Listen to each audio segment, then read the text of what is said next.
The conference room smelled like expensive coffee and broken dreams, though I didn't know about the broken dreams part yet. I sat in my usual chair, third from the left, smoothing down my navy blue dress that I'd bought specifically for this day. 5 years. 5 years of 70-hour work weeks, missed birthdays, skipped vacations, all for this moment. The promotion to senior vice president was mine. Everyone knew it. I'd closed the Henderson deal last month, bringing in $12 million. I'd restructured the entire client relations department. I'd done everything right. My husband Nathan sat at the head of the table in his charcoal suit, looking every bit the CEO he'd become. We'd met in college, married young, built this company together from nothing. While I'd helped build it. Lately, it felt like I was the only one still building while he just sat in his office making phone calls and taking long lunches. But today was my day. Today all that work would finally mean something. "Thank you all for coming," Nathan said, his voice smooth and professional. He didn't look at me. Why wasn't he looking at me? "We've had an exceptional quarter, thanks to several key deals and strategic moves." I sat up straighter, ready for my name to be called. "Which is why I'm pleased to announce some organizational changes," he continued. My heart pounded. This was it. Effective immediately, we're creating a new position, Executive Vice President of Strategic Operations. The corner office. The one with windows on two sides. The one I'd walked past every single day, imagining my name on the door. This position requires someone with fresh vision, innovative thinking, and the ability to connect with our evolving client base. Nathan's eyes swept the room, landing everywhere except on me. Someone who understands where this company is heading. My hands gripped the armrests of my chair. "Get to my name already, Nathan.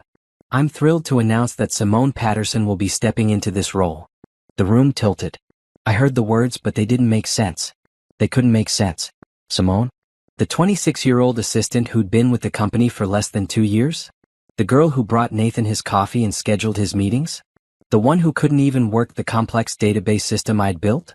I watched as Simone stood up from her seat at the far end of the table, her blonde hair perfectly curled, her red dress hugging her figure. She smiled, but it wasn't a humble smile. It was something else. Something knowing. "Thank you so much, Nathan," she said, and my stomach turned at how she said his name. Not Mr. Richardson. Not sir. Just Nathan, like they were equals. Like they were friends. Like they were something more. Nathan smiled back at her and I saw it. The look. The same look he used to give me 10 years ago when we were dating. The same look that used to make me feel like the only woman in the world. He was giving that look to her. "Simone has shown remarkable initiative," Nathan continued, and I wanted to scream. Her proposal for the Jenkins account was innovative and creative. Her restructuring suggestions for the marketing department were brilliant. She's exactly what this company needs moving forward. Her proposal? Her restructuring suggestions? My hands started shaking. Those were my proposals. My suggestions. I'd stayed up until 3 in the morning working on the Jenkins presentation. I'd spent weeks researching marketing trends for that restructuring plan. I'd left those documents on Nathan's desk, asking for his feedback. And he'd given them to her. He'd given my work to her. The meeting continued, but I couldn't hear anything else. People were congratulating Simone. Someone asked about her vision for the role. She answered confidently, using words and phrases I recognized because they came from my own reports, my own presentations, my own late nights of research and analysis. Nathan finally looked at me and I saw something in his eyes that made my blood run cold. Guilt? No, not quite. It was pity. He looked at me with pity, like I was a problem he'd finally solved, an obstacle he'd successfully navigated around. The meeting ended and people filed out. Several colleagues squeezed my shoulder as they passed, their faces sympathetic. They knew. Everyone knew this promotion was supposed to be mine. I sat frozen in my chair as the room emptied, watching as Nathan and Simone stood together near the door, their heads close as they talked in low voices. His hand touched her lower back just for a second, but I saw it. I saw everything now. The late nights at the office. The new cologne. The way he'd stopped asking about my day. The distance that had grown between us over the past year, so gradually I'd barely noticed. I'd blamed it on stress, on the company growing, on both of us being busy. I'd been blind. Brielle? Nathan's voice cut through my thoughts. Can we talk in my office? I stood up on shaky legs, grabbing my portfolio folder with numb fingers. I followed him down the hall, past the cubicles where my colleagues quickly looked away, past the break room where whispers stopped as I approached, past Simone's desk where a nameplate already sat waiting, Simone Patterson, Executive Vice President. Nathan closed his office door behind us. I know you're disappointed, he started. Disappointed? The word came out sharp. Nathan, that was my promotion. Everyone knew it was mine. Business isn't about what you know, it's about what you can prove, he said, sitting behind his desk. Behind our desk. I picked out that desk. I'd help pay for it. Simone proved herself. With my work. I slammed my portfolio on his desk. The Jenkins proposal was mine. The marketing restructure was mine. I gave you those documents weeks ago. You gave me rough drafts, Nathan said calmly. Too calmly. Simone refined them. Improved them. Made them presentable. That's not true and you know it. Brielle, I think you need to take a step back and look at this objectively. He leaned back in his chair. You've been with this company a long time. Maybe too long. You're stuck in old patterns, old ways of thinking. Simone brings fresh perspective. Fresh perspective. Young. Pretty. Blonde. Everything I wasn't. How long? I asked quietly. How long what? How long have you been sleeping with her? The question hung in the air between us. Nathan's face didn't change, which told me everything. If he'd been innocent, he would have jumped up, denied it immediately, been outraged at the accusation. Instead, he just sat there looking at me with that same pitying expression. I think you're being paranoid, he finally said. And unprofessional. This is a business decision, Brielle. Nothing more. Look me in the eye and tell me you're not having an affair with Simone. He couldn't. He looked away, straightening papers on his desk. I think you should take the rest of the day off. Clear your head. We can discuss your future with the company next week. My future with the company. The company I'd helped build. The company where I'd sacrificed everything. I picked up my portfolio and walked out without another word. Past Simone's desk, where she was already moving her things into her new office. Past my own small cubicle with its view of the wall. Past the receptionist who couldn't meet my eyes. I made it to my car before the tears came. Great, choking sobs that shook my whole body. But underneath the pain, underneath the humiliation and betrayal, something else was growing. Something cold and sharp and focused. Nathan had underestimated me. He thought I'd just accept this, just fade away quietly. He didn't know me at all. He'd forgotten who helped him build his little empire. He'd forgotten that I was smart, capable, and resourceful. He'd forgotten that I knew where all the bodies were buried, figuratively speaking. I wiped my tears and started the car. I wasn't going home to cry. I was going to the bank to check our accounts. Then I was going to make some phone calls. Then I was going to do what I did best, research, document, and plan. If Nathan wanted to play business games, I'd show him how the game was really played. And this time I'd be playing to win. I didn't go home that night. Home was the 4-bedroom house in the suburbs that Nathan and I had bought 3 years ago. Home was the place where I'd wake up to find him already gone. Home was where I'd wait for him to come back late, smelling like perfume that wasn't mine. Home was a lie and I couldn't face it yet. Instead, I drove to my best friend Claudia's apartment. Claudia had been my roommate in college, the one person who'd never worked at the company, who existed outside of my carefully constructed life. She took one look at my face and pulled me inside. He did it, didn't he? She said, pouring me wine. He gave your promotion to the assistant. I nodded, drinking half the glass in one swallow. Her name is Simone. She's 26. Blonde. Pretty. And she's sleeping with my husband. You know that for sure? I saw how they looked at each other, Claudia. I saw his hand on her back. I saw the way he couldn't look me in the eye when I asked him about it. I set down the wine glass before I broke it. And those were my proposals he gave her. My work. He stole my work and gave it to her to make her look good. Claudia sat down next to me on her worn blue couch. What are you going to do? I don't know yet. But that was a lie. I already knew. I was going to destroy him. I just didn't know how yet. I stayed at Claudia's that night, lying awake on her pull-out couch, staring at the ceiling. My phone buzzed repeatedly with texts from Nathan. Where are you? You need to come home so we can talk. You're being childish. Brielle, answer me. I turned off my phone. The next morning, I went to work early before anyone else arrived. I used my key card to access the building and went straight to my cubicle. Everything looked the same, but nothing would ever be the same again. I logged into my computer and started searching. First, I checked the company's shared drive. All of my proposal documents were there, time-stamped with my name as the creator. Good. Evidence that I'd created them first. Then I looked at the versions Simone had submitted. The dates showed she'd accessed my files, made minor changes, and resubmitted them as her own. More evidence. Next, I accessed the company credit card records. As someone who'd been with the company since the beginning, I had administrative access to most systems. Nathan had never bothered to revoke my privileges. His first mistake. The credit card records told a story. Dinner at Russo's, the Italian place downtown. That was the night Nathan said he was meeting with the investors. Hotel room at the Grand Continental. That was the weekend he said he was at a conference in Chicago. Jewelry from Cartier. Flowers from the expensive florist on 5th Street. A weekend rental car for a trip to the coast. None of these expenses had legitimate business purposes, and all of them had happened in the past 6 months. My hands shook as I printed everything out. I created a folder on my personal cloud storage and uploaded copies of all the documents. Then I erased my search history from the company computer. I was learning to cover my tracks. People started arriving at the office around 8. I sat at my desk, pretending to work, watching as Simone walked in wearing a dress that probably cost more than my monthly car payment.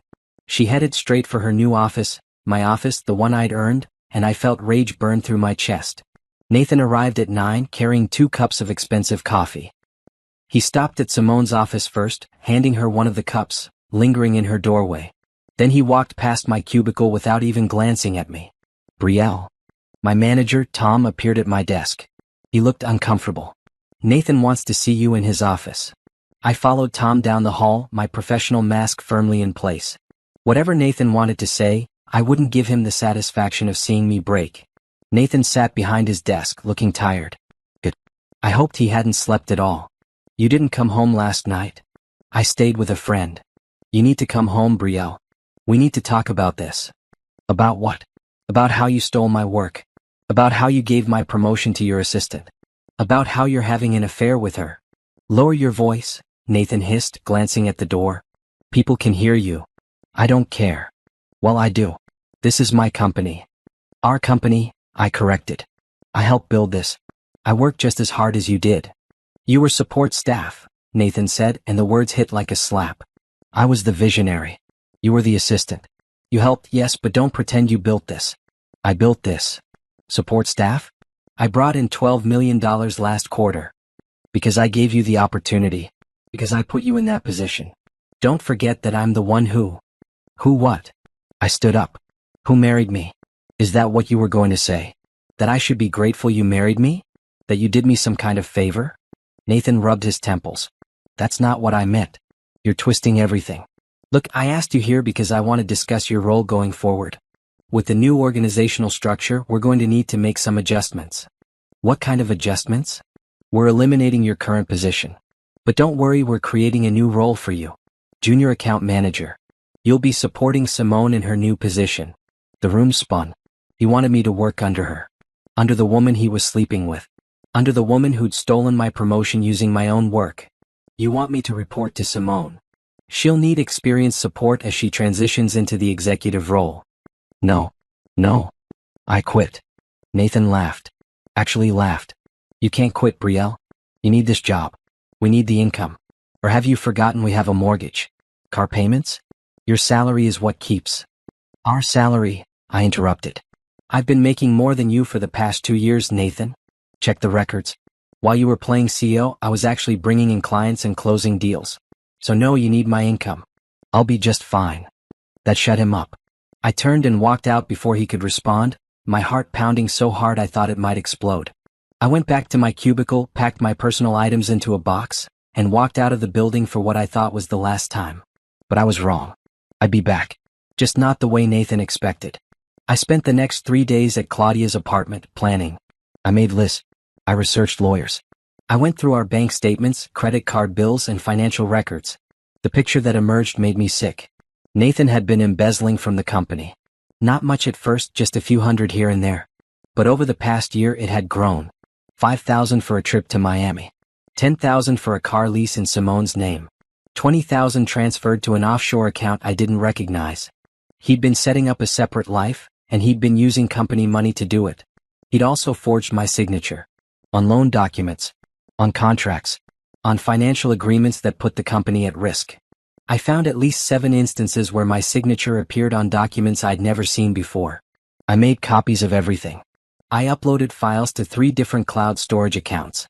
I created a timeline of the affair, cross-referencing it with company expenses and business trips. I documented every stolen project proposal, every idea he'd taken from me and given to Simone. And then I found something that changed everything. It was an email buried deep in an old folder on our shared home computer. An email from Nathan to Simone, dated 8 months ago. Once we're married, everything will be different. Just be patient. I'll handle Brielle. She won't be a problem much longer. The company will be ours. They've been planning this.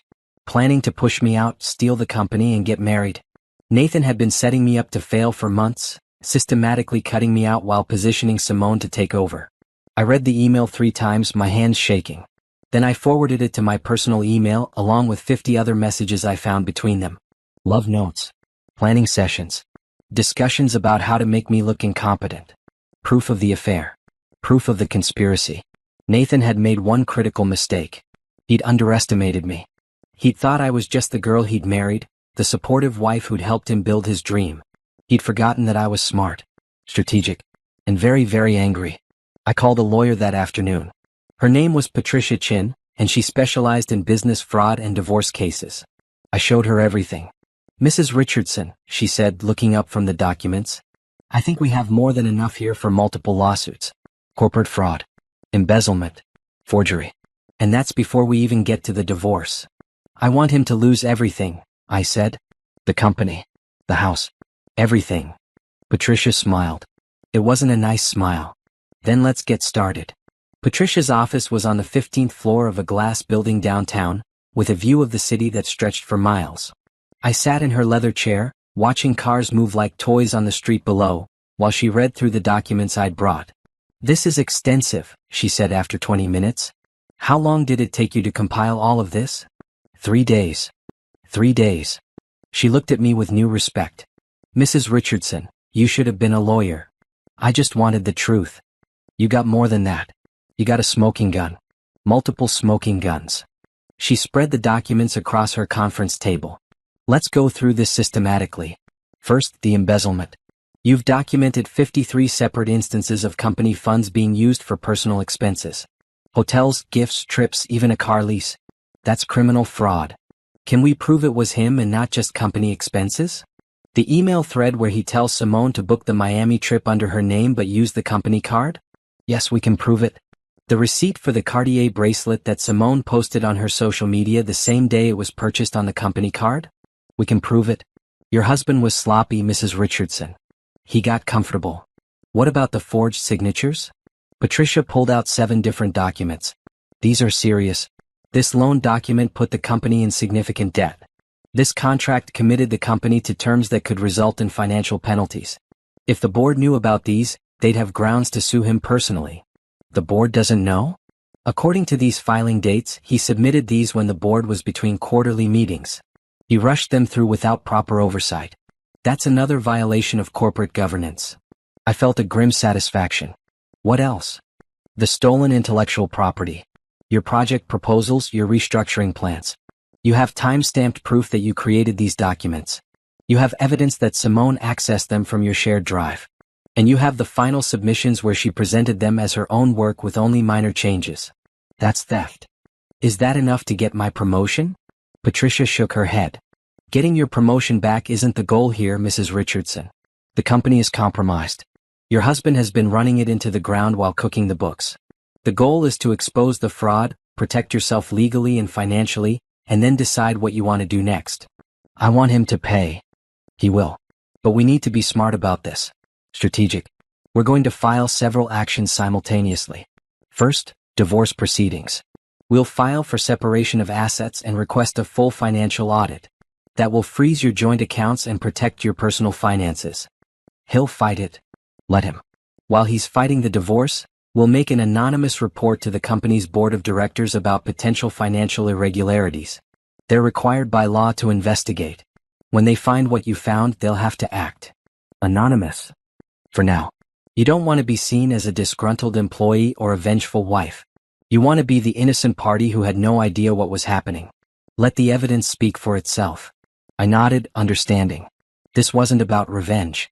It was about justice. It was about making sure Nathan faced consequences for what he'd done. What about Simone? She's complicit in the theft of intellectual property and potentially in the embezzlement scheme. Once the investigation starts, she'll be fired. She might face criminal charges depending on what the investigators find. I don't want to see her again. You won't have to. That's the beauty of this approach. You step away, let the system work, and watch it all unfold from a safe distance. Patricia started drafting the divorce papers that afternoon. I sat in her office, answering questions about our marriage, our finances, our property. It felt surreal, reducing 10 years of my life to legal documents and financial statements. Did you sign a prenuptial agreement? Patricia asked.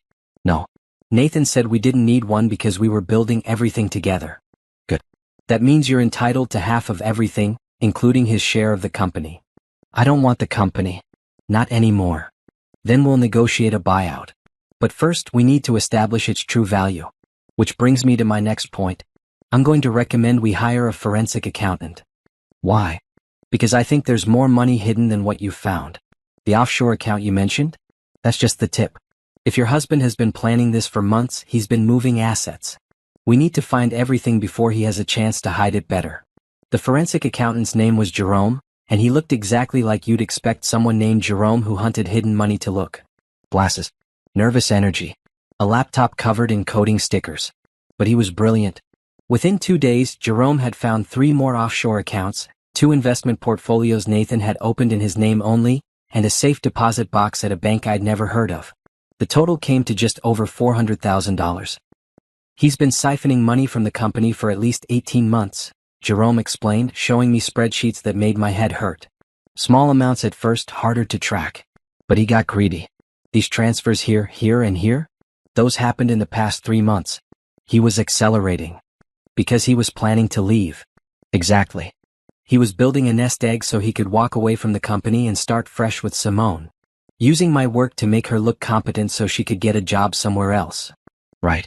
It's actually a fairly common scheme in business divorces. One spouse systematically devalues and excludes the other while positioning themselves and their new partner for success. Can we recover the money? Most of it. Once we file the divorce and the board starts their investigation, these accounts will be frozen. He won't be able to move anything. And the company? Is it salvageable? Jerome hesitated. That depends on how much debt he's accumulated and whether the board acts quickly enough. The contracts he signed put the company at significant risk. If those deals go south, there could be serious financial penalties. I thought about all the people who worked at that company. Good people. People who had nothing to do with Nathan's schemes. How do we warn them? You don't, Patricia said, joining us. Remember, you're staying out of this publicly. The board will handle it. But, Brielle, I know you care about those people. But you can't save them if you destroy your own case in the process. Trust the system. Once we submit our anonymous report with all this evidence, the board will have no choice but to investigate. They'll discover the fraud. They'll remove Nathan. And those employees will be protected by labor laws. It felt wrong, but I knew she was right. This wasn't about saving the company. This was about making sure Nathan couldn't hurt anyone else. That night I finally went home. Our home. I'd been avoiding it, but I needed to pack my things and establish that I was leaving. For the divorce, Patricia said. Evidence that the marriage was over. The house was dark when I pulled into the driveway. Nathan's car wasn't there. Probably at Simone's place, I thought bitterly. I let myself in and stood in the entryway looking at the life we'd built. The furniture we'd picked out together. The paint colors we'd argued over. The photos on the wall of happier times. It all felt like a museum now. A monument to a marriage that had died without me noticing. I went upstairs to our bedroom and started packing. Clothes. Jewelry. Personal items. I worked methodically, filling suitcases and boxes. I took everything that mattered to me and left everything that reminded me of Nathan. I was in the closet when I heard the front door open. Nathan's voice called out. Brielle? Are you here? I stepped out of the closet, a suitcase in each hand. Nathan stood in the bedroom doorway looking disheveled. His tie was loose. His shirt was wrinkled. He looked like he'd been drinking. What are you doing? He asked. Packing. You can't leave. I can't. I am. He moved into the room and I saw something dangerous in his eyes. Not violence. Nathan had never been violent. But desperation. We need to talk about this rationally. You're throwing away 10 years of marriage because you're upset about a promotion? I'm leaving because you've been having an affair. Because you stole my work. Because you've been embezzling from the company. Because you forged my signature. Because you planned all of this. Should I continue? His face went pale. I don't know what you're talking about. The offshore accounts, Nathan. The emails between you and Simone. The hotel receipts. The jewelry. I found it all. You went through my private files? Our private files. In our house. On our shared computer. I picked up another box. You should have been more careful. Brielle, please. Let's talk about this. Whatever you think you found, I can explain. I don't want your explanations. I want a divorce. The word hung between us like a grenade. Nathan's face cycled through emotions. Anger. Fear. Finally, he settled on manipulation. You can't divorce me. You'll lose everything. The company, the house, your career. I'll make sure you never work in this industry again. Try it. I walked past him carrying my boxes. You'll find I'm not as easy to get rid of as you thought. I loaded my car, made 3 more trips for the rest of my things, and drove away without looking back. In my rearview mirror, I saw Nathan standing in the driveway, his phone to his ear. Calling Simone probably. Telling her I knew. Warning her. Good. Let them panic. Let them scramble. Because in 48 hours, Patricia was filing the divorce papers and Jerome was submitting his report to the board. And after that, Nathan's carefully constructed world was going to come crashing down. I just hoped I'd be far enough away not to get caught in the rubble. The apartment I rented was small but clean, a 1-bedroom on the 3rd floor of a building 15 minutes from downtown. It had hardwood floors, big windows, and absolutely no memories of Nathan. I moved in on a Thursday, and by Friday morning, I turned the 2nd bedroom into an office. Patricia called at 9. The divorce papers are filed. A process server will deliver them to Nathan at work today at noon. At work? I asked, feeling a twinge of something. Not guilt. Maybe satisfaction. You wanted him to understand that this is business, not emotion. Having him served publicly makes that clear. What about the report to the board?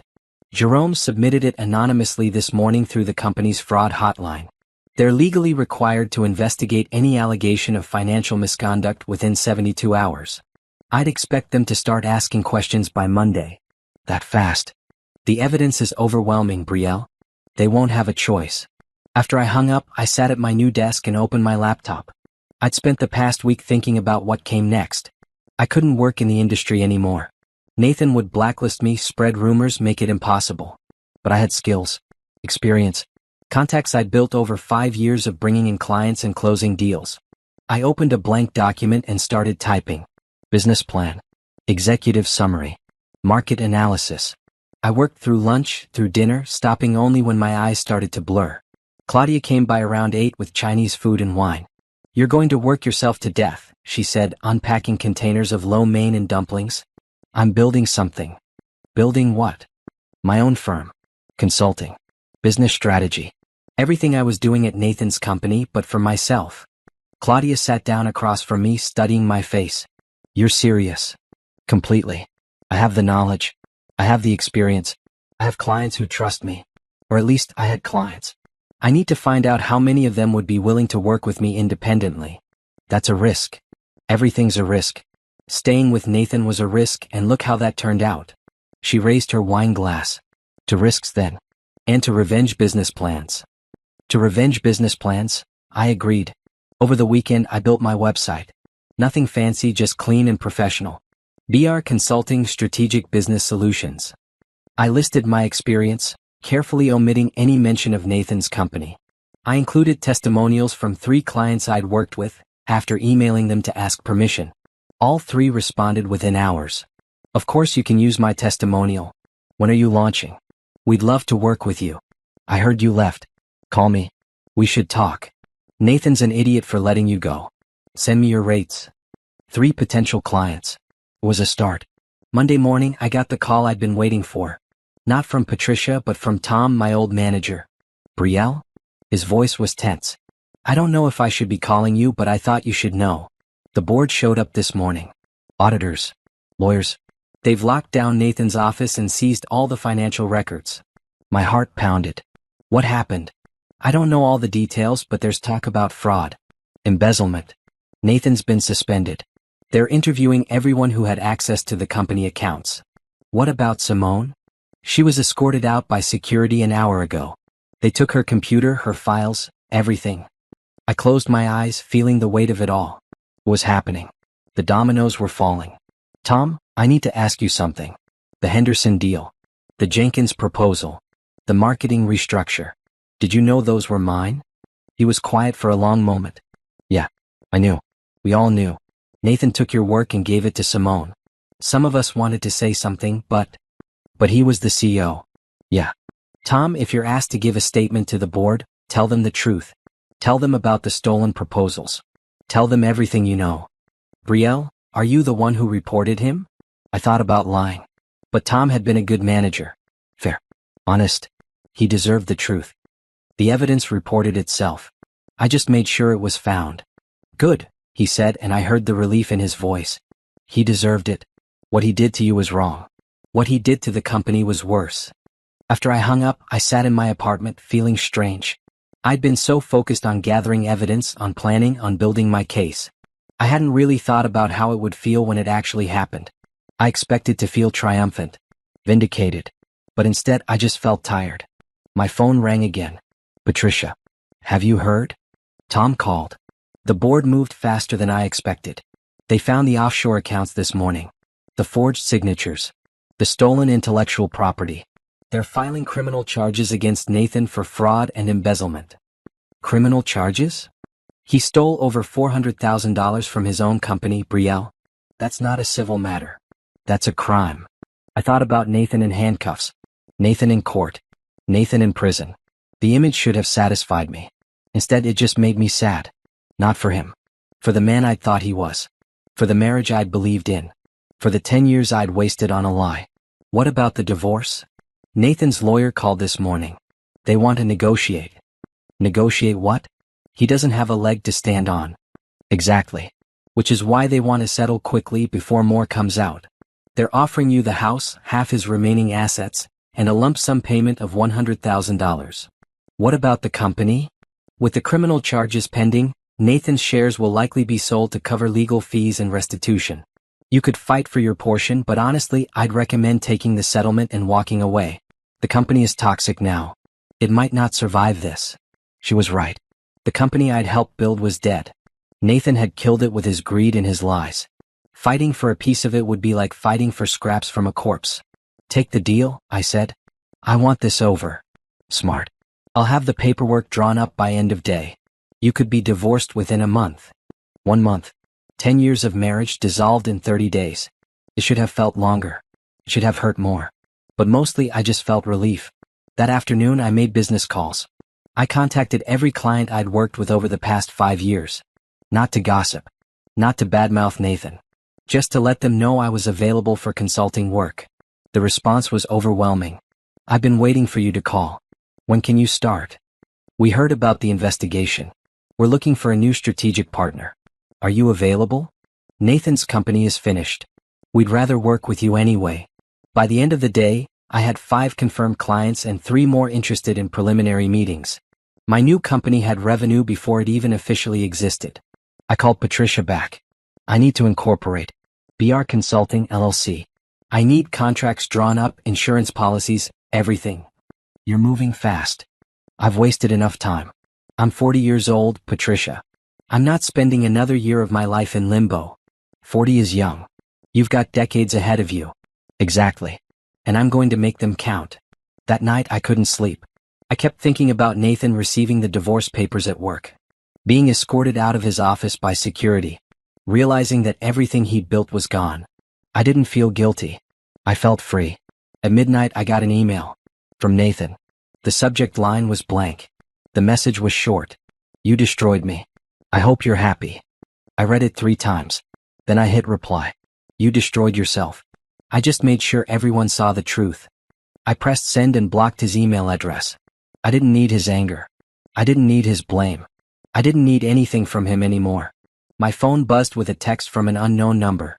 I almost deleted it, but something made me open it. You think you've won, but this isn't over. You'll regret this. It wasn't signed, but I knew it was from Simone. She'd lost her job. Her future. Her sugar daddy. And she was angry. Good, I thought. Let her be angry. Let them both be angry. I had work to do. I opened my laptop and went back to my business plan. I had clients to serve. A company to build. A life to create. I didn't have time for threats from people who'd already lost. The best revenge wasn't destroying Nathan. It was succeeding without him. It was building something better. Something that was actually mine. And that's exactly what I was going to do. The next 3 weeks moved like a storm. Fast, violent, unstoppable. Nathan's lawyer filed a response to the divorce on Tuesday. They contested everything. The asset division. The settlement amount. Even the grounds for divorce. Nathan was claiming that I had abandoned the marriage by moving out. That I was being vindictive and unreasonable. Patricia laughed when she read it. He's stalling. They have nothing. So what do? We respond with our evidence. The affair. The embezzlement. The fraud. His lawyer will see that we have documentation for everything and they'll back down. She was right. By Friday, Nathan's lawyer called requesting a meeting. They wanted to settle. We met in a conference room downtown. Neutral territory. Nathan sat across from me in a suit that looked 2 sizes too big. He'd lost weight. His face was gray. He looked 10 years older than he had a month ago. Next to him sat his lawyer, a thin man named Robert who kept adjusting his glasses nervously. Patricia sat beside me, calm and professional. I dressed in a navy suit, my hair pulled back, makeup minimal. I wanted to look like someone who'd already moved on. My client is willing to offer a revised settlement, Robert began. The house as previously discussed. Half of the remaining liquid assets. And an increased payment of $200,000. Not enough, Patricia said immediately. Mrs. Richardson, Robert continued, you need to understand that my client is facing significant legal challenges. The criminal case alone will cost. Your client stole from his own company. Forged my client's signature. Had an affair that resulted in my client losing a promotion she'd earned. And then tried to push her out of the business they built together. So forgive me if I'm not concerned about his legal costs. Nathan finally spoke. His voice was rough. Brielle, please. Don't do this. I met his eyes. I'm not doing anything, Nathan. I'm just standing still while everything you did comes crashing down around you. I made mistakes. I know that. But we can fix this. We can rebuild. Together. Together? I leaned forward. You stole my work. You gave my promotion to the woman you were sleeping with. You embezzled $400,000. You forged my signature on documents that could have destroyed both of us. And your idea of, together, is asking me to help you clean up the mess. I never meant to hurt you. You meant exactly to hurt me. You planned it. The emails prove it. You and Simone were building a life together while systematically destroying mine. So no, Nathan. We will never be together again. Patricia pulled out a document. Here's our counteroffer. The house, valued at $600,000. All remaining liquid assets, which according to our forensic accountant total approximately $300,000 after the offshore accounts are seized. And a lump sum payment of $500,000, representing Mrs. Richardson's share of the company's value before your criminal activity destroyed it. Robert's face went white. That's everything. My client will have nothing. Your client should have thought of that before he committed fraud. We can't agree to this. Then we'll see you in court. And we'll bring every piece of evidence. Every email. Every forged signature. Every dollar he stole. We'll make sure the judge sees everything. Nathan put his head in his hands. I watched him, this man I'd loved for 10 years, falling apart. I felt nothing. Not satisfaction. Not pity. Just nothing. Nathan, I said quietly, take the deal. Because if we go to court, I'll ask for more. I'll ask for spousal support. I'll ask for punitive damages. I'll make sure everyone in this industry knows exactly what you did. He looked up at me and I saw something break in his eyes. The last bit of fight. Fine. I'll take the deal. Nathan, Robert started. I said I'll take it. Nathan snapped. Just make it stop. Make all of this stop. Patricia and Robert left the room to work out the details. Nathan and I sat alone in the conference room, 5 feet and 10 years of lies between us. I loved you, he said finally. I really did. No, you didn't. You loved what I could do for you. You loved having a partner who made you look good. You loved taking credit for my work. But you never loved me. That's not true. Then why did you cheat? Why did you steal from me? Why did you try to destroy my career? He had no answer. We sat in silence until Patricia and Robert returned with the papers. I signed my name on 14 different pages. Nathan signed his. It was over. The divorce will be finalized in 30 days, Patricia said as we left the building. Congratulations, Brielle. You're almost free. Almost free. But not quite. Because while the divorce was moving forward, the criminal case against Nathan was just beginning. The district attorney's office called me in for an interview. They wanted to know what I knew about Nathan's business practices. I told them everything. I showed them my documentation. I gave them access to my files. The DA, a sharp woman named Monica Harris, reviewed everything with her team. Mrs. Richardson, this is some of the most comprehensive evidence I've seen in a fraud case. How did you compile all of this? I was married to him. I knew where to look. You could have been implicated in this. These forged signatures with your name could have made you an accessory. I know. That's why I had to act. You did the right thing. Your evidence is going to make our case significantly stronger. The preliminary hearing was scheduled for 6 weeks out. Nathan would be formally charged with embezzlement, fraud, and forgery. If convicted, he could face up to 15 years in prison. Simone was charged as an accessory to fraud. She'd knowingly accepted stolen intellectual property and helped Nathan hide company assets. Her lawyer was trying to work out a plea deal, but Monica said it wasn't looking good. She was complicit, Monica explained. The emails show she knew exactly what was happening. She helped plan it. That makes her just as guilty. I should have felt sorry for Simone. She was 26. Her career was over before it started. But I couldn't muster any sympathy. She'd made her choices. While the legal proceedings moved forward, I focused on my business. BR Consulting was officially incorporated. I had 7 clients now, with 2 more in negotiations. I'd hired an assistant, a smart young woman named Rachel who handled scheduling and administrative work. I rented a small office space downtown. Nothing fancy, just 2 rooms and a bathroom. But it was mine. No Nathan. No Simone. No stolen credit or forged signatures. Just my work, my name, my success. My first big contract came through in week 4. A manufacturing company needed help restructuring their client relations department. It was exactly the kind of work I'd done before, but now I was getting paid what I was worth. The contract was for 6 months with a fee of $300,000. I called Claudia to celebrate. I just made more on one contract than I made in a year at Nathan's company. That's because you're not splitting it with a cheating embezzler. Fair point. I'm proud of you, Bree. You could have fallen apart. Instead, you built something better. I'm not done yet. What do you mean? I've been thinking. Nathan's company is going to fail. Too much bad publicity. Too much debt. But there are good people there. People who had nothing to do with what he did. I want to help them. How? I'm going to offer jobs to anyone who wants to come work for me. Not everyone. I can't afford everyone. But the good ones. The ones who were loyal. The ones who got screwed by Nathan just like I did. That's risky. You're still growing. Can you handle that many employees? I'll make it work. I'm not going to let Nathan destroy any more careers.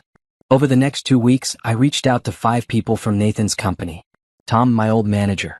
Sarah, a project coordinator who'd always been reliable. 3 account executives who'd consistently hit their targets. All 5 accepted my offers. Tom's response came at midnight. I've been waiting for you to ask. When do I start? By week 6, BR Consulting had a team of 8 people, including me. We were small but efficient. We worked from the downtown office, squeezing into the 2 rooms, sometimes meeting at coffee shops when we needed more space. But we were building something. Something real. Something that wasn't built on lies and stolen work. The divorce finalized on day 28. I got the call from Patricia while I was in a client meeting. I excused myself and stepped into the hallway. It's done, Patricia said. You're divorced. The house is yours. The asset transfer will be complete by end of business day. And the $500,000 will be wired to your account tomorrow morning. That's it. That's it. You're free, Brielle. I stood in the hallway, phone pressed to my ear, and waited for the emotion to hit. Relief. Sadness. Something.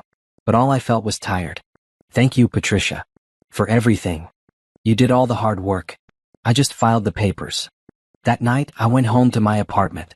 Not the house I'd shared with Nathan. That would need to be sold. But my small apartment with the hardwood floors and big windows and absolutely no memories of my old life. I poured a glass of wine and sat on my couch. I pulled up my bank account on my phone and looked at the balance.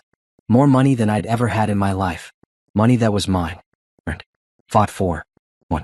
I thought about Nathan, probably sitting in his lawyer's office, planning his defense for the criminal trial.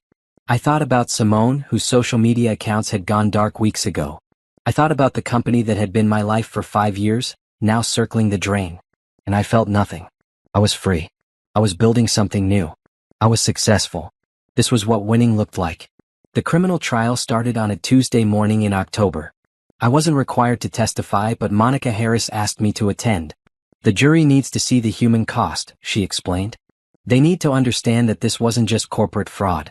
This was personal. I sat in the gallery, wearing a simple black dress and pearl earrings. Professional. Composed. I watched as Nathan was led into the courtroom in a gray suit that hung off his frame. He lost more weight. His hair had started going gray at the temples. He saw me and his face crumpled. His lawyer, a new one since Robert had dropped the case, put a hand on his arm and whispered something. Nathan straightened, but his hands shook as he sat down. The prosecution's case took 3 days. They called forensic accountants who explained the offshore accounts. They called board members who testified about the forged signatures. They called Tom, who explained how Nathan had stolen my work and given it to Simone. In your professional opinion, the prosecutor asked Tom, was Mrs. Richardson qualified for the executive position that was given to Ms. Patterson? More than qualified, Tom said. Mrs. Richardson was the most qualified person in the company. She'd earned that promotion 10 times over. So why wasn't she promoted? Because Mr. Richardson was having an affair with Ms. Patterson. He wanted to give his girlfriend a promotion she hadn't earned. The defense objected. The judge sustained it. But the damage was done. The jury had heard the truth. On day 4 they called me to the stand. I'd been dreading this moment. Monica had prepared me, walked me through the questions, told me to stay calm and factual. But sitting in that witness box, with Nathan staring at me from the defense table, I felt my heart race. Mrs. Richardson, the prosecutor began, can you tell the jury about your relationship with the defendant? We were married for 10 years. We met in college. We started the company together. And during those 10 years, did you trust your husband? Completely. Did you have access to the company's financial records? Yes. I was one of the founding partners. I had administrative access to most systems. And yet you never noticed the embezzlement? No. I trusted my husband to handle the financial side. I focused on client relations and project development. When did you first suspect something was wrong? I took a breath. When he gave my promotion to his assistant. I'd worked for 5 years to earn that position. I'd brought in millions of dollars in revenue. And he gave it to someone who'd been with the company less than 2 years. What did you do? I started looking at the records, the company credit cards, the expense reports, and I found evidence of an affair. An affair between your husband and Miss Patterson? Yes. What else did you find? I found that he'd been embezzling from the company, using company funds for personal expenses, hotels, gifts, trips. I found offshore accounts, forged signatures, stolen intellectual property. Stolen intellectual property? My work, project proposals I'd developed, research I'd done. He took my ideas and gave them to Miss Patterson so she'd appear competent. How did that make you feel? The defense objected. Relevance. Your Honor, the prosecutor said, the defendant's actions weren't just criminal. They were designed to destroy his wife's career while building up his mistress. The emotional impact is relevant to establishing motive. The judge allowed it. I answered. It made me feel betrayed. Used. Like everything I'd built meant nothing. What did you do with the evidence you found? I gave it to my lawyer. She gave it to the board of directors and to the district attorney's office. Did you ever confront your husband about the affair? Yes. He denied it at first. Then he tried to minimize it. Then he tried to blame me for being paranoid. Did he ever admit to the embezzlement? No. Even when confronted with evidence, he claimed it was legitimate business expenses. The cross-examination was brutal. Nathan's lawyer tried to paint me as a scorned wife seeking revenge. He asked about our marriage, our fights, whether I'd ever suspected Nathan was unhappy. Isn't it true, Mrs. Richardson, that your marriage had been troubled for years? I didn't know it was troubled. Nathan never said anything was wrong. But you were aware that you and your husband had grown apart? We were busy. We were building a business. I thought that was normal. Isn't it true that you were angry about not getting the promotion? I was confused. I'd earned it. Confused? Or vengeful? Objection. Monica stood. Counsel is badgering the witness. Sustained. Move on, counselor. But the damage was done. The defense wanted the jury to see me as an angry ex-wife, not a victim of fraud. I was on the stand for 6 hours over 2 days. By the time I stepped down, I was exhausted. Monica met me in the hallway. You did great. The jury believed you. His lawyer made me sound vindictive. That's his job. But the evidence speaks for itself. The forged signatures. The stolen money. The emails planning to push you out. No amount of character assassination can change those facts. Simone testified next. She'd taken a plea deal in exchange for testifying against Nathan. She looked small in the witness box, her designer clothes replaced by a simple blue dress. Her confidence was gone. Miss Patterson, the prosecutor asked, were you aware that Mr. Richardson was married when you began your affair with him? Yes. Were you aware that he was embezzling from the company? Not at first. But I found out. When? About 6 months ago. He told me he was moving money into offshore accounts so we could start fresh after the divorce. Did you help him? Simone hesitated. He asked me to make some expense reports. To justify certain purchases. Did you know these expenses were fraudulent?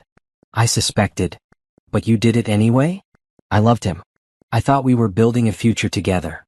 Did Mr. Richardson tell you he was going to divorce his wife? Yes. He said once he pushed Brielle out of the company, he'd file for divorce. He said we'd get married and run the company together. The courtroom was silent. Nathan's face was red. His lawyer's face was gray. The jury looked disgusted. The defense tried to rehabilitate Simone, suggesting she was manipulated by an older, more powerful man. But the emails told a different story. Simone had been an active participant, helping Nathan plan how to exclude me, how to make me look incompetent, how to steal my work. The trial lasted 2 weeks. The jury deliberated for 3 days. I wasn't there when the verdict came back. Monica called me. Guilty. On all counts. I sat down on my office couch. All of them? Embezzlement. Fraud. Forgery. The jury convicted him on everything. Sentencing is in 3 weeks, but the DA is recommending 12 years. 12 years. Nathan would be in his 50s when he got out. His company would be long gone. His career would be destroyed. His life would be over. And Simone? Her plea deal stands. 2 years with possibility of parole after 18 months. She's lucky. She could have faced much more. After I hung up, I sat alone in my office. I should have felt triumphant, vindicated. But I just felt hollow. I'd won. Nathan had lost everything. But it didn't fix what he'd broken. It didn't give me back the 10 years I'd wasted. Rachel knocked on my door. Brielle? There's someone here to see you. Who? He says his name is Michael Harris. He's from Precision Industries. Precision Industries was one of the biggest manufacturing companies in the region. I'd been trying to get a meeting with them for weeks. I stood up, smoothing my skirt. Send him in. Michael Harris was about 50 with gray hair and kind eyes. He shook my hand firmly. Mrs. Richardson, thank you for seeing me without an appointment. Of course. What can I do for you? I heard about the trial. I followed your case. And I wanted to tell you how impressed I am. With what? With how you handled it. With how you turned a terrible situation into an opportunity. With how you built something from nothing. He pulled out a folder. Precision Industries is looking for a new strategic consulting firm. Our contract with our current firm ends in 3 months. We'd like to offer you the contract. I stared at the folder. How much? 2.5 million over 3 years. My head spun. 2.5 million. That was more money than I'd made in my entire career. Mr. Harris, I appreciate this, but I should tell you my firm is small. We're still growing. We might not have the capacity. You'll grow into it. I've seen your work. I know what you're capable of. And frankly, after what you went through, you deserve this chance. I took the folder with shaking hands. I don't know what to say. Say yes. And then hire more people. Because we're going to keep you very busy. After he left, I sat at my desk looking at the contract. This was it. This was the moment everything changed. Not when Nathan was convicted. Not when the divorce finalized. But when I proved I could succeed on my own terms. I called my team into the conference room and told them about the contract. There was cheering. Hugging. Rachel actually cried. This is huge, Brielle, Tom said. This legitimizes everything. Nobody can say you're just a scorned ex-wife now. You're a successful business owner. That night, I drove past my old office building. Nathan's company. The lights were off. A for-lease sign hung in the window. The company had gone bankrupt 2 weeks after Nathan's arrest. All the employees had been laid off. The creditors had seized the assets. But my team was safe. Working for me. building something new. I drove home to my apartment. Tomorrow I'd start looking for a bigger office space. I'd start hiring. I'd start building the infrastructure to handle a contract like Precision Industries. But tonight I just sat on my couch drinking wine and let myself feel it. Not happiness. Not quite. But something close. The office space I found was on the 12th floor of a building downtown, with floor-to-ceiling windows overlooking the city. 2,500 square feet, enough for conference rooms, individual offices, and an open workspace for my growing team. The lease was expensive.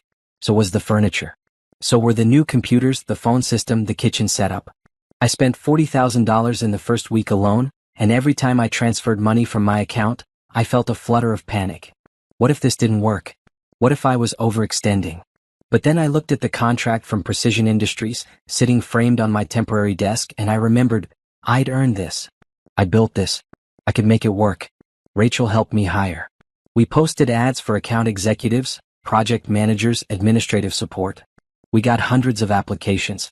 It seemed like everyone who'd worked in the industry had heard about what happened with Nathan. Some applicants were curious. Some were sympathetic.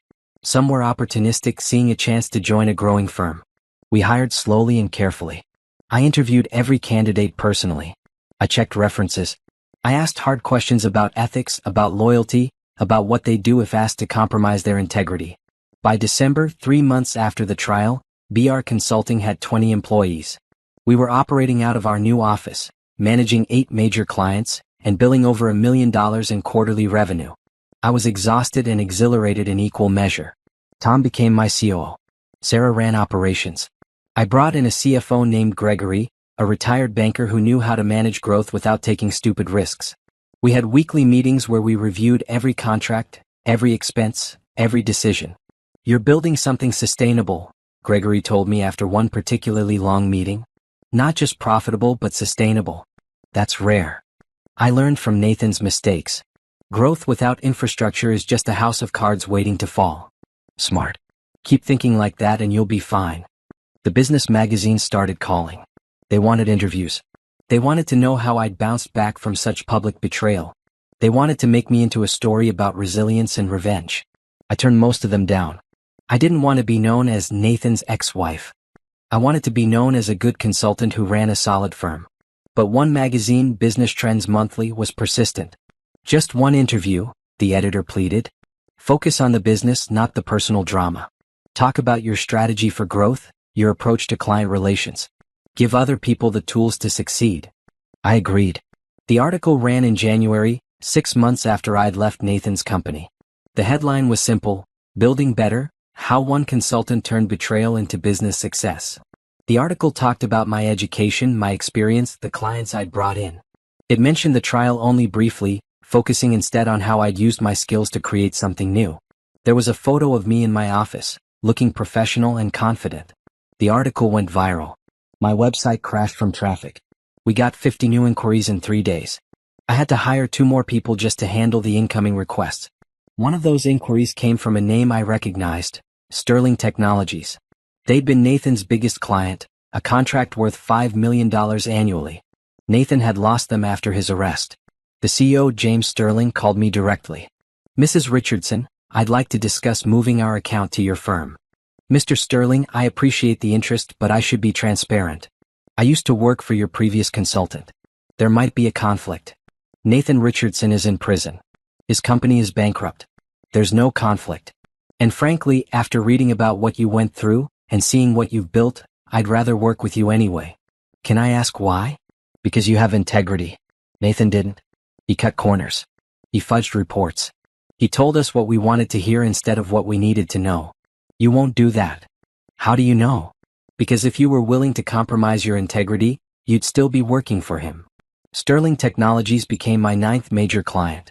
The contract was for 3 years worth $4 million.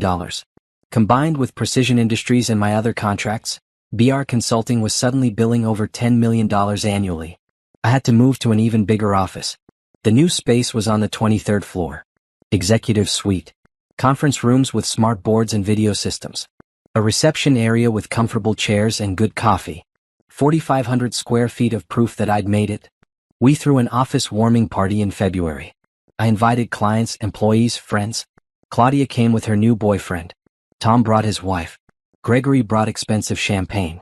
I stood in the main conference room, looking out at the city below, and thought about where I'd been a year ago. Sitting in that meeting, watching Nathan give my promotion to his mistress. Humiliated. Betrayed. Broken. Now I was here. Running my own firm. Employing 30 people. Managing some of the biggest accounts in the region. Not because of Nathan. In spite of him. You did it, Claudia said, appearing beside me with 2 glasses of champagne. You actually did it. I'm still terrified I'm going to wake up and this will all be gone. That's the trauma talking. This is real. You built this. Nobody can take it away. Nathan tried. And he failed. You're stronger than he ever was. The party wound down around 9. I stayed late, walking through the empty office, running my hands along the new desks, the new chairs, the new everything. This was mine. Not Nathan's. Mine. My phone rang. Unknown number. I almost didn't answer, but something made me pick up. Hello? Brielle? The voice was male, unfamiliar. This is Robert Chin. I'm a reporter with the Financial Review. I'm doing a follow-up piece on Nathan Richardson's case. I'd like to ask you a few questions. I don't comment on Nathan's case. I understand. But there's been a development. Did you know he's filed an appeal? My stomach dropped. An appeal? His new lawyer is claiming the evidence was obtained illegally.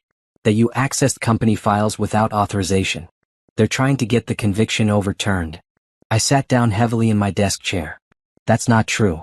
I had legitimate access to those files. I was an employee. I was authorized. Can you prove it? Yes. I have my employment contract. My access logs. Everything. You might want to contact the DA's office. The appeal hearing is scheduled for next month. After I hung up, I called Monica Harris. She was still at her office, working late. I heard, she said before I could speak. Nathan's lawyer is desperate. The appeal won't go anywhere. But what if it does? What if they overturn the conviction? They won't.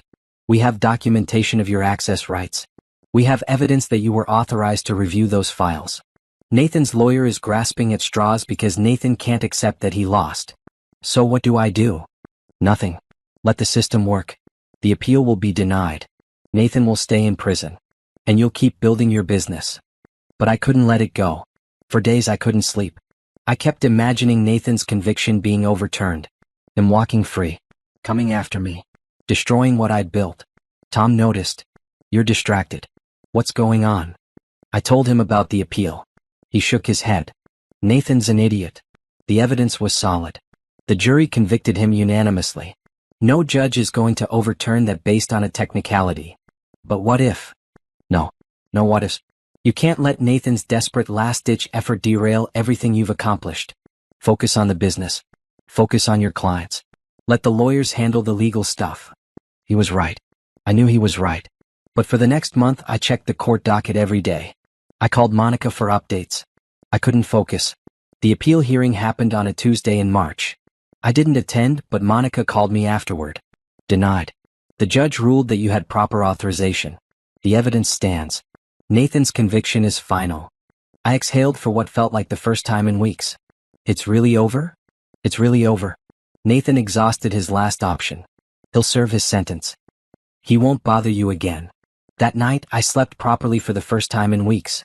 No nightmares about Nathan showing up at my office. No anxiety dreams about losing everything. Just sleep. The next morning, I woke up and realized something had shifted. I'd been so focused on surviving, on building, on proving I could succeed without Nathan, that I'd forgotten what it felt like to simply be happy. I made coffee and sat on my balcony watching the sunrise over the city. My city now. My life. My success. And for the first time since that terrible meeting a year ago, I smiled. By June, 18 months after everything had fallen apart, BR Consulting employed 50 people and operated out of 6,000 square feet across 2 floors. We'd outgrown the 23rd floor and expanded downward, taking over the 22nd floor for our project teams and research department. The growth was almost frightening. We were bringing in $2 million a month in revenue. I'd gone from being the humiliated wife who'd lost her promotion to being featured in Forbes' 30 under 40 list. Well, I was 42, but they made an exception. The Forbes article ran with a photo of me standing in my corner office, which had better windows than the one Nathan had given to Simone. The irony wasn't lost on me. The headline read, How Brielle Richardson built a consulting empire from the ashes of betrayal. I hated that they mentioned the betrayal, but Gregory said any publicity was good publicity. The article brought in 12 new client inquiries, including 3 from Fortune 500 companies. One of those companies was Meridian Financial, a banking conglomerate looking to restructure their customer service division. The contract was worth $8 million over 5 years. If we landed it, we'd officially be a major player in the industry. The pitch meeting was scheduled for July 15th. I prepared for weeks. My team put together a presentation that showcased our methodology, our results, our client retention rate. We had testimonials from Sterling Technologies and Precision Industries. We had data showing that our clients' revenues increased by an average of 30% after working with us. The night before the meeting, I couldn't sleep. This was the biggest pitch of my career. Bigger than anything I'd done at Nathan's company. Bigger than anything I'd imagined when I started BR Consulting. Tom found me in the office at 2 a.m, reviewing the presentation for the 100th time. "Go home," he said. "Get some sleep. You know this material backward and forward. What if I mess up? You won't. And even if you do, we've already accomplished more than anyone thought possible. Remember where we started. This pitch. This is just gravy. $8 million is a lot of gravy. Then let's get that gravy." The Meridian Financial offices were downtown, in one of those glass buildings that looked like it cost more than my entire company was worth. I wore my best suit, a charcoal gray that Patricia had helped me pick out. Professional but not intimidating. Confident but approachable. Their team consisted of 7 people, including the CEO, the CFO, and the VP of Customer Relations. All men. All over 50. All looking skeptical. "Mrs. Richardson," the CEO said, shaking my hand. His grip was firm, testing. "We've heard interesting things about your firm. Good things, I hope. Interesting things. You've grown very fast." "We have. But controlled growth. We've built infrastructure to support it. We've also heard about your history. Your previous employer. I'd expected this. I assume you've heard about Nathan Richardson's conviction for fraud and embezzlement. I was married to him. I didn't know about the fraud until I found evidence and reported it to the authorities. That must have been difficult." "It was. But it taught me something important about integrity. About the difference between what's legal and what's right. That's the foundation of my company." The CEO studied me. "Tell me why we should trust you with our business." I pulled up our presentation. For the next 90 minutes, I walked them through everything. Our process. Our results. Our client testimonials. I showed them exactly how we'd helped Sterling Technologies increase their efficiency by 40%. How we'd helped Precision Industries reduce costs while improving quality. How every single one of our clients had renewed their contracts. "Impressive," the CFO said. "But you're still a relatively new firm. What happens if you grow too fast? What happens if you take on more than you can handle?" We turned down work. Last quarter, we declined 8 potential contracts because we didn't have the capacity to serve them properly. We're not interested in being the biggest. We're interested in being the best. "What about your personal situation? You're divorced now." "Yes." "Are you concerned that could affect your focus?" I set down my presentation clicker and looked directly at the CEO. "Sir, with respect, my divorce made me more focused. I learned that nothing in life is guaranteed. That you can't rely on anyone else to build your success. That if you want something, you have to create it yourself. That lesson drives everything I do." The room was silent. Then the CEO smiled. "Mrs. Richardson, you've given us a lot to think about. We'll make our decision within 2 weeks." The wait was agony. 2 weeks of checking my phone every 5 minutes. 2 weeks of second-guessing every word I'd said in that conference room. 2 weeks of Tom telling me to relax and trust the process. On day 13, Meridian Financial called. We got the contract. I hung up the phone and just stared at the wall. Rachel poked her head into my office. "Well? We got it," she screamed. Actually screamed. Within minutes, the entire office knew. People were cheering. Someone opened champagne they'd been saving in the break room. Gregory hugged me, which was shocking because Gregory never hugged anyone. "This is it," he said.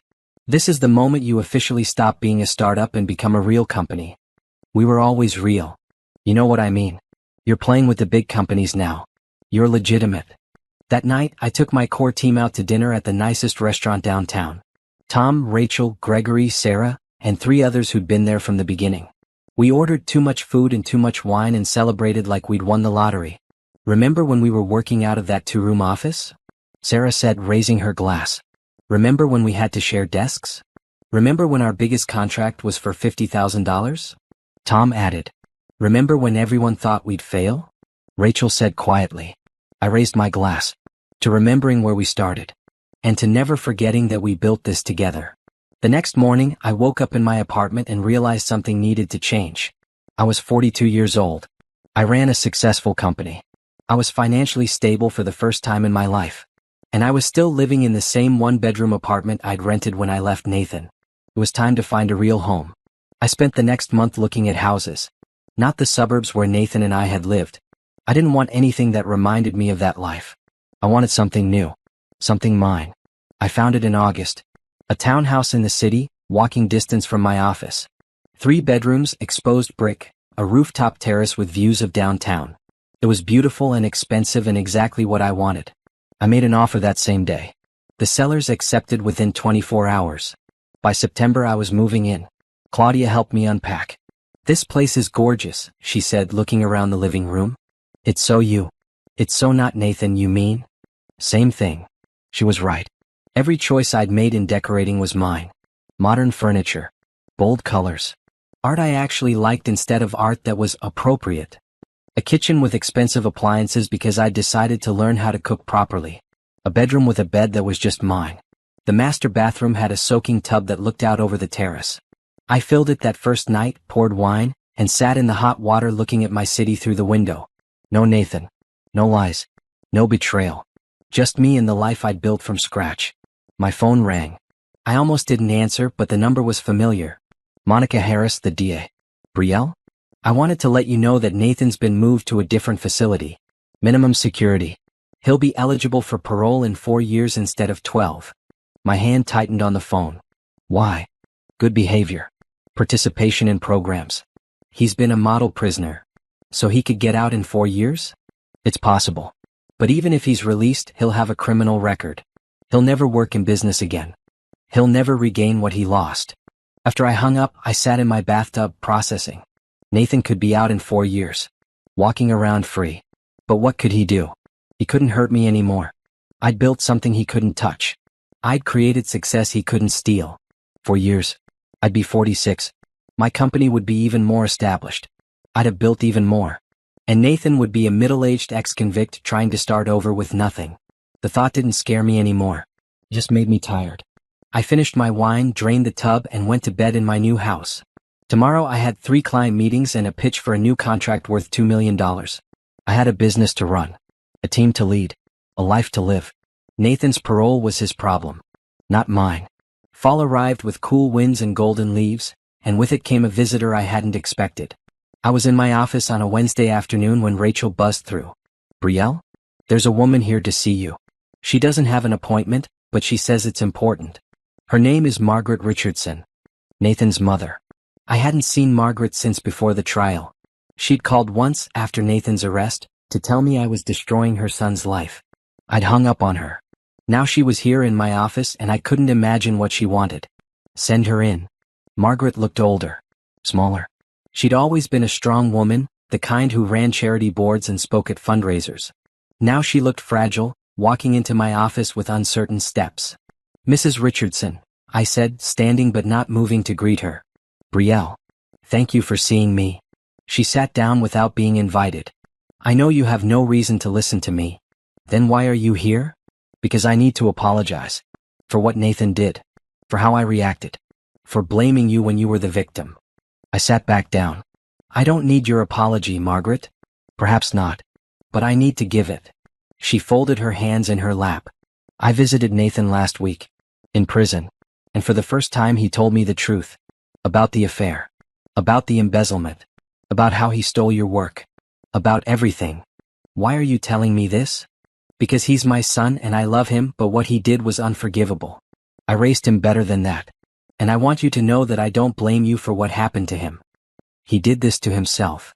Yes, he did. He asked me to give you a message. She pulled an envelope from her purse. I told him I wouldn't. That you'd moved on. But he was insistent. I looked at the envelope like it might explode. I don't want anything from Nathan. I understand. But he wanted you to know he's sorry. That he knows he can't fix what he broke. That he hopes someday you might forgive him. I don't forgive him. And I never will. What he did wasn't a mistake, Margaret. It was calculated. Planned. He tried to destroy me. I know. He stole years of my life. He stole my work. He humiliated me. And he did it all while lying to my face and sleeping next to me at night. There's no forgiveness for that. Margaret's eyes filled with tears. You're right. I just wanted you to know that he understands that now. He's broken, Brielle. Completely broken. Good. She stood up, leaving the envelope on my desk. I won't bother you again. I just wanted you to know that not everyone in Nathan's family blames you. Some of us know you were the victim. And some of us are grateful you had the courage to expose the truth. After she left, I stared at the envelope for a long time. I could throw it away, burn it, ignore it, but curiosity won. I opened it. Nathan's handwriting. 3 pages. I almost stopped reading after the first sentence, but something made me continue. Brielle, I don't expect you to read this. I don't expect you to forgive me. I don't expect anything from you anymore. But I needed to write this down. I needed to tell you the truth. You were right about everything. The affair. The embezzlement. The theft. All of it. I did plan to push you out of the company. I did steal your work. I did try to destroy your career so I could build a life with Simone. I told myself I was being strategic, that I was making smart business decisions. But the truth is I was jealous.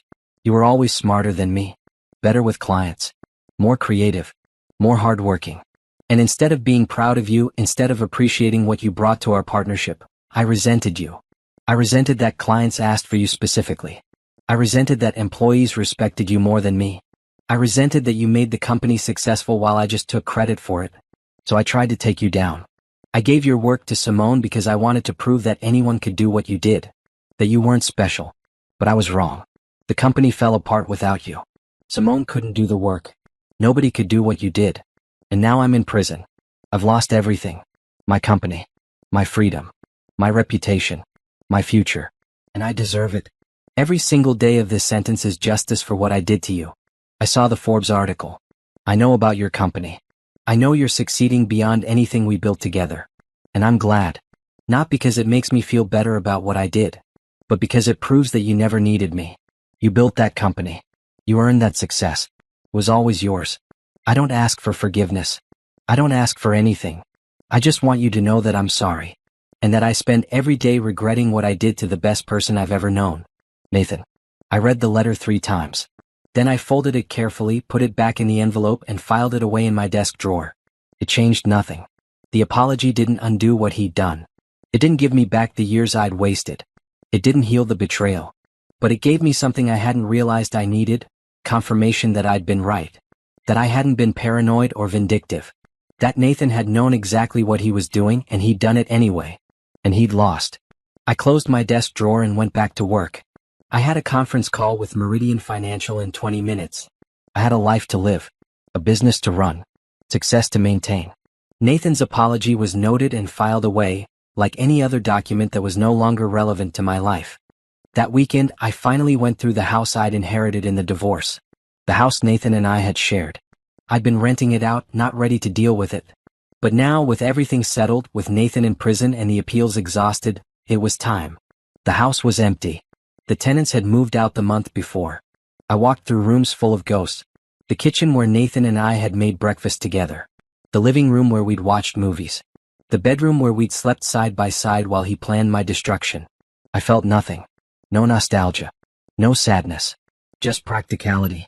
This was a valuable asset. I could sell it, make money, invest in my business or my future. I called a realtor that afternoon. The house sold within 3 weeks for $800,000. I put the money in a high-yield savings account and didn't think about it again. Another chapter closed. Another piece of Nathan erased from my life. In November, I got an invitation to speak at a business conference. Women in Leadership, Overcoming Adversity. They wanted me to talk about building BR consulting. About succeeding after betrayal.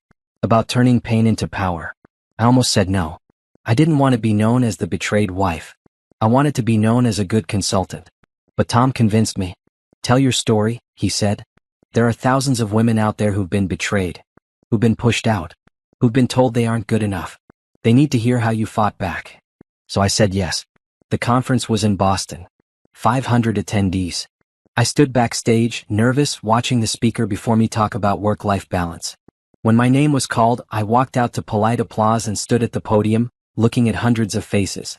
"My name is Brielle Richardson," I began. "And 2 years ago, I sat in a meeting expecting a promotion I'd earned over 5 years of hard work. Instead, my husband, who was also my boss, gave that promotion to his assistant. We was sleeping with, using work that I'd created." The room went silent. Everyone leaned forward. I could have accepted it. I could have stayed quiet. I could have let him push me out and move on with his life. But I didn't. Because what he did wasn't just wrong. It was theft. It was fraud. It was systematic destruction of my career and my reputation. And I couldn't let it stand. For 40 minutes I told my story. Finding the evidence. Filing for divorce. Reporting the fraud. Watching Nathan's empire collapse. Starting my own company. Building something better. "I'm not here to tell you that revenge is the answer," I finished. "I'm here to tell you that justice is the answer. That documentation is the answer. That believing in yourself is the answer. Nathan tried to destroy me because he was threatened by my competence. But you can't destroy someone who refuses to be destroyed. You can only destroy yourself trying." The applause was thunderous. People stood. I walked off stage feeling lighter than I had in years. Afterward, dozens of women came up to talk to me. To tell me their stories. To ask for advice. To thank me for speaking. One woman, crying, told me her boss had been stealing her ideas for years. I didn't know what to do. I thought I was being paranoid. But you showed me it's real. And you showed me I can fight back. "Document everything," I told her. "Every idea. Every meeting. Every email. Build your evidence. And when you're ready, use it." On the plane ride home, I thought about that woman. About all the women who'd spoken to me. About how many people were dealing with situations like mine, feeling powerless and alone. That's when I got the idea. I got back from Boston on a Tuesday and called an emergency meeting with my senior team on Wednesday morning. Tom, Gregory, Rachel, and Sarah gathered in my office, looking concerned.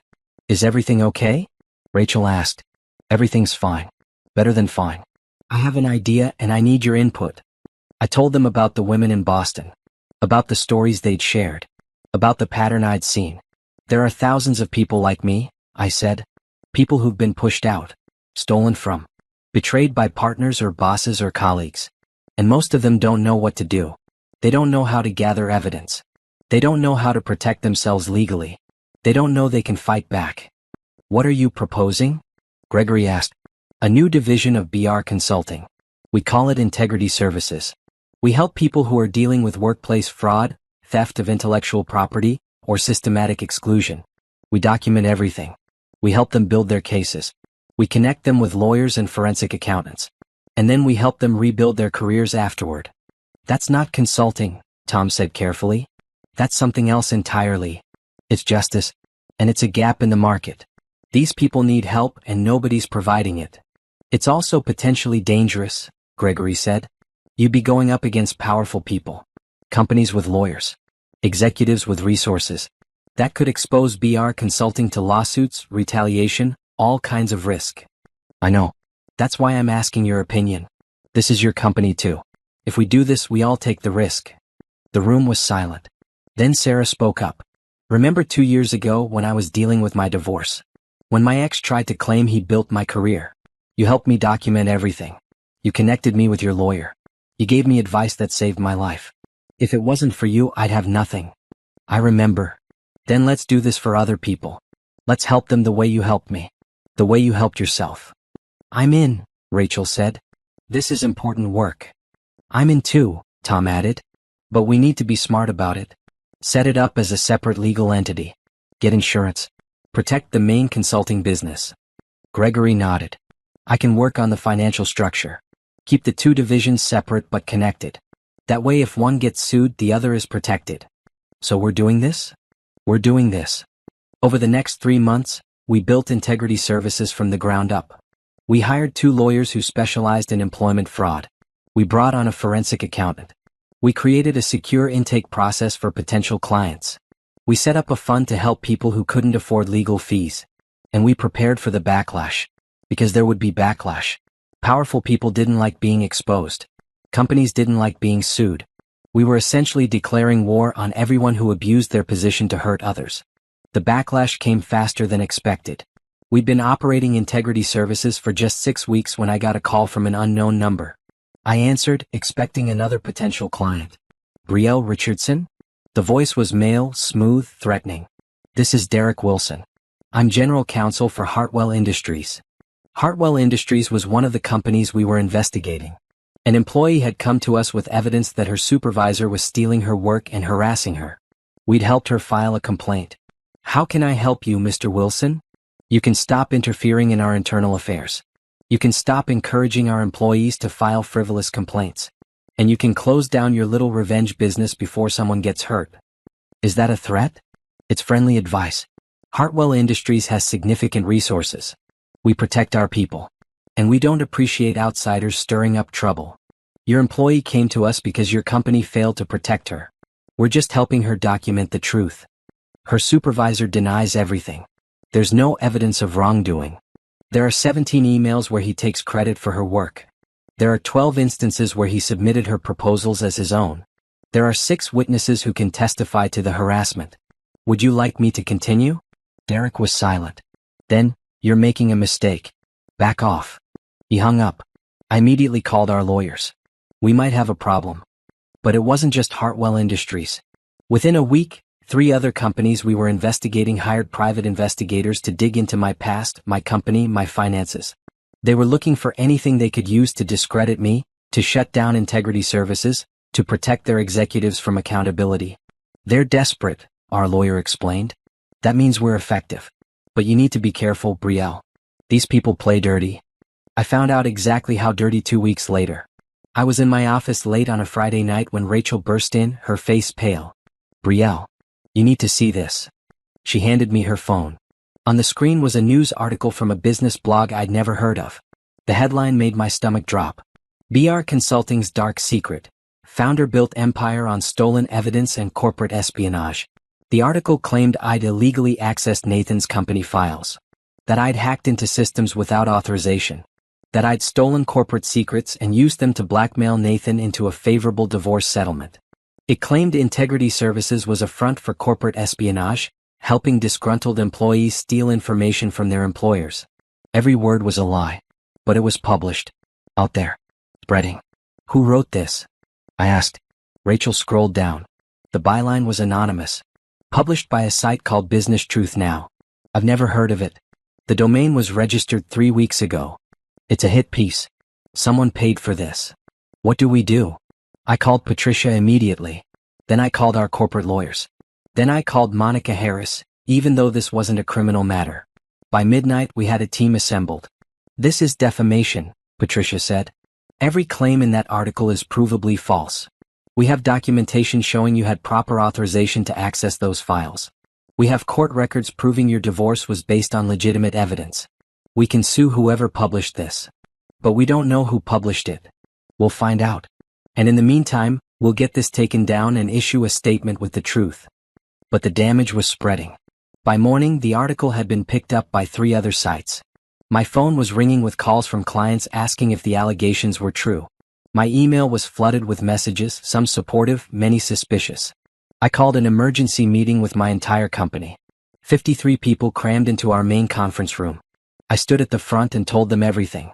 Someone is trying to destroy what we've built, I said. Someone who doesn't want Integrity Services to exist. Someone who's threatened by what we're doing. They've published lies about me, about our company, about our work. And they're going to keep attacking until we give up or go away. So what do? Someone asked from the back. We fight. We prove the truth. We document everything just like we teach our clients to do. And we don't back down. What if clients leave? Then they leave. But I won't compromise our integrity to save our business. If we give in to these threats, we're no better than the people we're fighting against. The room erupted in applause. Every single person stood. Tom was crying. Rachel was smiling. Gregory looked fierce. So who's with me? I asked. We're all with you, Tom said. Every single one of us. Over the next week we went to war. Our lawyers filed lawsuits. Our PR team issued statements. Our forensic accountant traced the money behind the fake news site back to a shell company connected to Hartwell Industries. We've got them, Gregory said, showing me the evidence. They paid for the hit piece. That's defamation. That's fraud. That's conspiracy. We held a press conference. I stood in front of cameras and told the truth. About Nathan. About the evidence. About everything that had really happened. I provided documentation. Court records. Employment contracts. Everything that proved the article was false. I've been called a vengeful ex-wife, I said into the cameras. I've been accused of espionage. I've been threatened and harassed. But I won't stop. Because what I'm doing isn't revenge. It's justice. And justice doesn't stop just because it's inconvenient for powerful people. The response was immediate. Support poured in from everywhere. Former Nathan employees who confirmed my story. Clients who vouched for my integrity. Women who shared their own stories of workplace betrayal and thanked me for fighting. Within 3 days, the fake news sites were shut down. Hartwell Industries' general counsel resigned. The company settled with our client for an undisclosed amount. And 3 executives were fired for ordering the hit piece. We'd won. Again. But the victory felt different this time. It wasn't about defeating Nathan. It was about protecting something bigger. Something that mattered. 1 month later, I was in my office when Rachel buzzed through. Brielle? There's a package for you. No return address. Security already checked it. It's safe. I opened the package carefully. Inside was a single USB drive and a note written in handwriting I didn't recognize. Mrs. Richardson, you don't know me, but I know what you did for others. I need your help. The evidence on this drive proves my employer is committing massive fraud. But if I report it, I'll be destroyed. They have resources, connections, lawyers. I'm nobody. But you're not nobody. You're someone who fights back. Please help me. Please help others like me. The note wasn't signed. I plugged in the USB drive. It contained hundreds of files. Financial records. Emails. Internal memos. Evidence of securities fraud, tax evasion, and embezzlement on a scale that made Nathan's crimes look like petty theft. I called Tom into my office. We have a problem. What kind of problem? I showed him the files. His eyes widened. This is huge. This is federal crime huge. This is end of a corporation huge. I know. What are you going to do? I looked at the files. At the evidence of systematic fraud. At proof that a major corporation was stealing from investors, employees, and the government. I thought about the person who'd sent this. Someone scared. Someone powerless. Someone who needed help. I thought about where I'd been 2 years ago. Scared. Powerless. Needing help. And I knew what I had to do. I picked up the phone and called the FBI. This is Brielle Richardson from BR Consulting. I have evidence of corporate fraud that you need to see. When can you meet? Tom grinned. You're really doing this? You're going after an even bigger fish? Someone has to. And it might as well be me. This could be dangerous. These people make Hartwell Industries look like amateurs. I know. But that's exactly why we have to do it. Because if we don't, who will? The FBI arrived the next morning.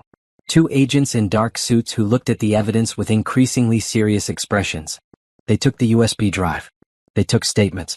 They asked questions about the anonymous source. We can't tell you anything about our investigation, the lead agent said. But I can tell you this. You did the right thing bringing this to us. And you should be very careful. If the people behind this find out you have this evidence, they'll come after you. Let them come. I'm ready. After they left, I sat in my office and thought about what I just set in motion. Another battle. Another fight. Another risk to everything I'd built. But I wasn't scared. Not anymore. 2 years ago, Nathan had tried to destroy me. He'd stolen my work, humiliated me publicly, and attempted to erase me from the company we'd built together. He thought he could break me. He was wrong. I'd built something better than what we had. Something stronger.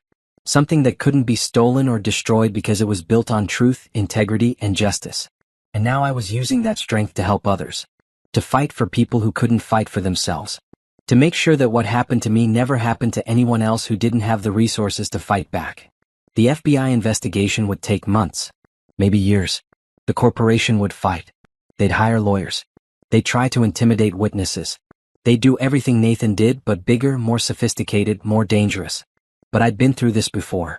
I knew how to document. I knew how to build a case. I knew how to stand my ground when powerful people tried to push me down. And this time I wasn't alone. I had a team. I had resources. I had experience. I had won before. I could win again. My phone buzzed. A text from an unknown number. Thank you for taking the drive to the FBI. You're risking everything to help a stranger. That's real courage. I'll never forget what you did. I saved the number and responded. Stay safe. And when this is over, if you need help rebuilding, call me. That's what we do. 3 dots appeared. Then, why? Why do you do this? Help people you don't know. I thought about the answer for a long time. Then I typed, because someone needs to. Because I know what it's like to be destroyed by someone you trusted. Because I rebuilt myself and I know others can too. But they need help. They need to know they're not alone. That's why. The response came immediately. You're a hero. No. I'm just someone who refused to stay down. There's a difference. I put down my phone and looked around my office. At the awards on the wall. At the photos of my team. At the view of the city through my windows. All of this was mine. Built from nothing. Built from pain and betrayal and the determination to survive. Nathan was in prison serving his sentence. Simone was working some dead-end job, her career destroyed. The company they tried to steal was bankrupt and forgotten. And I was here. Successful. Strong. Free. But the story wasn't over. It would never be over. Because there would always be another Nathan. Another Simone. Another person who thought they could destroy someone weaker and get away with it. And as long as that was true, I'd keep fighting. The intercom buzzed. Rachel's voice. Brielle? The FBI is on line 1. They said it's urgent. I picked up the phone, my heart racing. This is Brielle Richardson. Mrs. Richardson, this is Agent Morrison. We've reviewed the evidence you provided. We need to move fast. The corporation has been alerted that we're investigating. They're destroying records as we speak. We need you to testify before a grand jury. Tomorrow. Tomorrow? We know it's short notice. But if we don't act now, they'll disappear the evidence. We need you to tell the grand jury how you received the information, what you did with it, and why you believed it was credible. Can you do that? I thought about my schedule. The meetings I'd have to cancel. The clients I'd have to reschedule. The risk of testifying against a corporation that had billions of dollars and armies of lawyers. Then I thought about the person who'd sent me that USB drive. Scared. Alone. Trusting me to do the right thing. I'll be there, I said. Just tell me where and when. After I hung up, I sat very still. This was bigger than Nathan. Bigger than my divorce. Bigger than my company. This was the kind of fight that could change everything. For better or worse. Tom appeared in my doorway. I heard. You're testifying? Yes. Brielle, this is serious. If they find out you're helping the FBI, they'll do what? Try to destroy me? They can try. Others have tried. I'm still here. I'm going with you. To the courthouse. You shouldn't go alone. Tom, you don't have to. I know I don't have to. But I'm going anyway. You took a chance on me when Nathan's company fell apart. You gave me a job when I had nothing. So now I'm standing with you. End of discussion. Rachel appeared next to him. Me too. We're all going. You can't all go. Someone needs to run the company. Gregory can handle it for one day, Sarah said, joining them in the doorway. We're a team. We stand together. I looked at the 3 of them standing in my doorway, ready to walk into danger with me.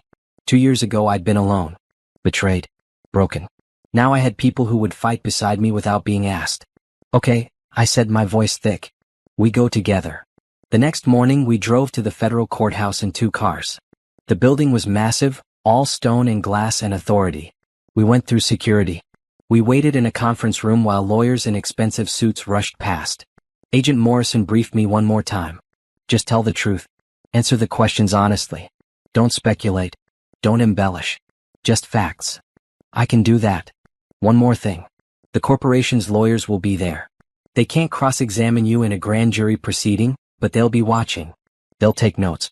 They'll try to intimidate you just by being present. Don't let them. I won't. The grand jury room was smaller than I expected. 23 people sitting in rows, watching me as I was sworn in.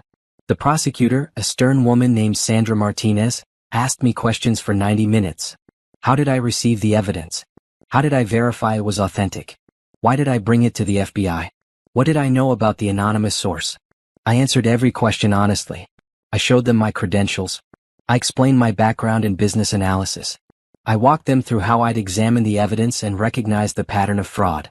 When it was over, Sandra nodded. Thank you, Mrs. Richardson. Your testimony has been invaluable. We left the courthouse to find news vans parked outside. Someone had tipped off the media. Reporters rushed toward us with cameras and microphones. Mrs. Richardson. Is it true you're testifying against Cordell Corporation? Mrs. Richardson. Are you afraid of retaliation? Mrs. Richardson. Why do you keep going after powerful companies? I stopped and faced the cameras. Tom, Rachel, and Sarah formed a protective circle around me, but I stepped forward. I'm not going after anyone, I said clearly. I'm standing up for the truth. When someone brings me evidence of fraud, I have a responsibility to report it. That's not revenge. That's integrity. And I'll keep doing it no matter who it threatens because that's what justice looks like. Aren't you worried about your safety? Of course I'm worried. But I'm more worried about what happens if good people stay silent while powerful people commit crimes. So no, I won't be silent. And I won't back down. The news coverage exploded. By evening, I was trending on social media. Some people called me brave. Some called me reckless. Some called me a troublemaker who couldn't let go of the past. But hundreds of messages came from people thanking me, sharing their stories, asking for help, telling me I'd inspired them to fight back against their own situations. One message stood out. From an email address I didn't recognize. Mrs. Richardson, you don't know me, but 10 years ago, my boss stole my invention and patented it in his name. I had no money for lawyers. No way to fight. I gave up. I let him take everything. But watching you fight, even when it costs you, makes me think maybe it's not too late. Maybe I can still get justice. Thank you for showing me that fighting back is possible. I read that message 3 times. Then I responded, it's never too late for justice. Contact Integrity Services. We'll help you. Because that's what this was really about. Not revenge. Not even justice for myself. But creating a world where people like me, people who'd been betrayed and stolen from and pushed down, could stand up and fight back. A world where Nathan Richardson couldn't destroy someone's career and walk away unpunished. A world where Simone Patterson couldn't steal someone's work and be rewarded with a promotion. A world where powerful people faced consequences for their actions. I couldn't change the past. I couldn't undo what Nathan did to me. But I could use what I learned to help others. To build something that mattered. To make sure my pain had purpose. That night I stood on my rooftop terrace looking at the city lights. My city. My life. My future. Somewhere in a prison, Nathan was serving his sentence. Somewhere out there, Simone was living with the consequences of her choices. Somewhere, the FBI was building a case that might bring down an entire corporation. And here I was, 42 years old, successful, strong, free. The fight wasn't over. It would never be over. But I was ready for it. I'd been tested by betrayal and came out stronger. I'd been pushed down and got back up. I'd been broken and rebuilt myself better than before. Nathan tried to destroy me. Instead, he created something he never expected.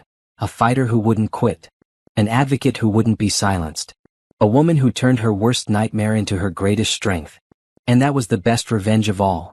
Not destroying him, but succeeding so completely that his betrayal became the foundation of something better. I raised my glass of wine to the city, to my future, to every battle still to come. Bring it on, I whispered. I'm ready. And I was.